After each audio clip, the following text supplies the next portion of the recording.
اذهب إلى النمرود قل له من هو عدوك رقم واحد، سيقول لك إبراهيم.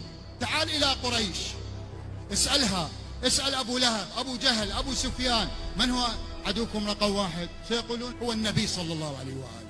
اذهب إلى معاوية قل له من هو عدوك رقم واحد، سيقول لك علي.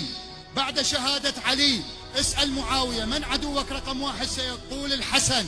اسأل يزيد من عدوك رقم واحد، سيقول الحسين. وهكذا وهكذا وهكذا. سؤال: في زماننا عندما نسأل أمريكا وإسرائيل وآل سعود والوهابية التكفيريين وداعش، وهذا نجده في شريط أخبار قنواتهم الفضائية وإعلامهم، عندما نريد أن نعرف من عدو أمريكا وإسرائيل في زماننا، هم أعداء الله، من يعادون لكي نصطف معه، سنصل إلى كلمة واحدة لا ثاني لها، مع كل الاحترام والتعظيم والإجلال لكل مراجعنا وعلمائنا وتياراتنا وبلداننا وأحزابنا وعلمائنا. سنجد أن العدو رقم واحد لأمريكا هو الولي الفقيه سماحة الإمام الخامنئي والجمهورية الإسلامية.